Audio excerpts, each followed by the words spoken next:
सावित्रीबाई फुले यांना विनम्र अभिवादन. आरक्षणाचे जनक राजश्री शाहू महाराज. शिवाजी महाराजांची पहिली समाधी शोधून त्यांची शिवजयंती प्रथमतः या देशामध्ये साजरी करणारे शिवजयंतीचे जनक महात्मा ज्योतिराव फुले. साहित्यरत्न अण्णाभाऊ साठे.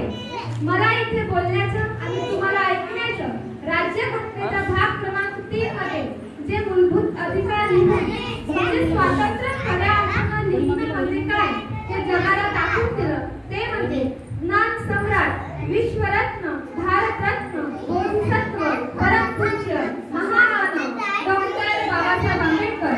तुमचे कपडे जरी फाटके असले तरी चालेल पण विचार फाटके असू नये असं सांगणारे संत गाडगेबाबा, राष्ट्रसंत तुकडोजी महाराज, राष्ट्रसंत बिरसा मुंडा, राजमाता अहिल्याबाई होळकर, माता जिजाऊ, माता रमण आणि वामनदादा कर्णक नावाचे महान कवी ज्या महापुरुषांचे लिहितात की शिवरायांच्या छायाखाली कधीच नव्हती मान, आनंदाने नांदत होती हिंदू मुसलमान. त्या काळ्या रात्री तडपत होते विचार पाठवून, अशी देखणी होती एका मुसलमानाच्या शिवून. त्या तरुणीनं राजा म्हणावा तो सिल्वान, अशा राजाच्या पुतळ्यापाशी सदैव झुकते मान.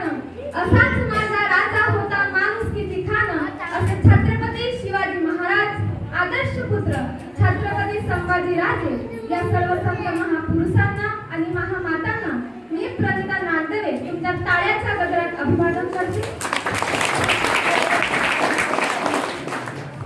ज्या युग पुरुषांचं मी नाव घेतलं, ज्या महामानवांचं मी नाव घेतलं, बाबासाहेबांचं मी नाव घेतलं, जिजाऊंचं मी नाव घेतलं, सावित्री आईंचं मी नाव घेतलं.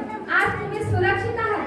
आज तुमचं घर आहे, कुटुंब आहे, घराला 4 भिंती आहेत. आज तुमची मुलगी कॉलेजला जाते आणि पुन्हा सुरक्षित घरी येते.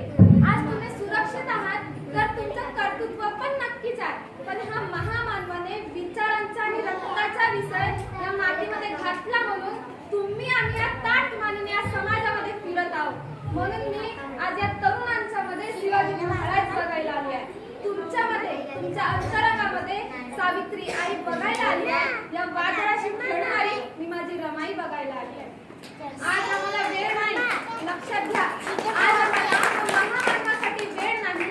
फक्त एक विषय सांगते, तुम्ही आम्ही का आहोत, कशासाठी आहोत. डॉक्टर बाबासाहेब आंबेडकरांची जयंती आज आपण साजरी करत आहोत. हाच दिवस भारतातल्या अनेक ठिकाणी समता दिन, ज्ञान दिवस म्हणून साजरा करतात.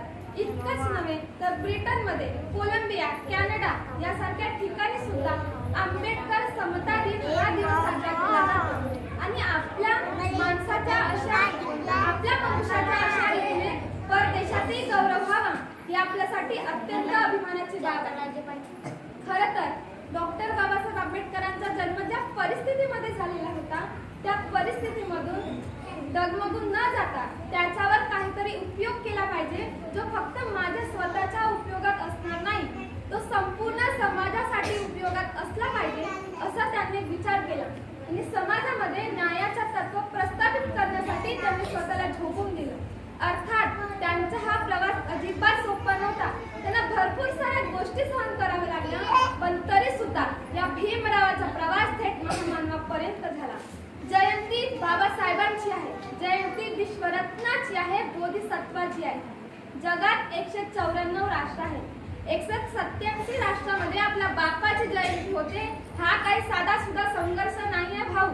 कारण आहे 7 नोव्हेंबर 1900 मध्ये शाळेत टाकले.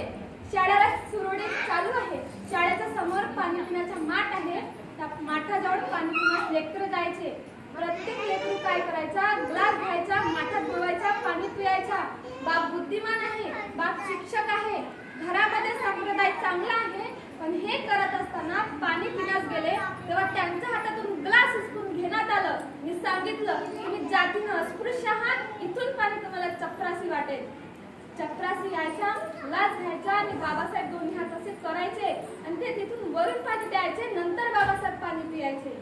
आपण एवढ्या चांगल्या वातावरणात शिक्षण घेत आहोत, तेवढ्या चांगल्या वातावरणात बाबासाहेबांना शिक्षण मिळालेलं नाही आहे हे आपण जाणतो.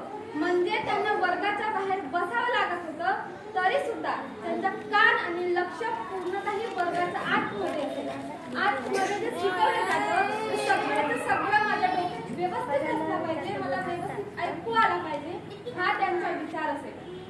शिकणाऱ्यांना इथे बसलेल्या युवकांना विनंती आहे, आपली समस्या आणि संकट खूप लहान आहे. तो संघर्ष काय असेल, ती वेळ काय असेल, 14 तळ्याच्या पाण्याचा सत्याग्रह करत आहोत. आपल्या मागं कोणी नाही, पुढं कोणी नाही, कोण काय करेल माहित नाही. बहिष्कृत पितकारणी सभेची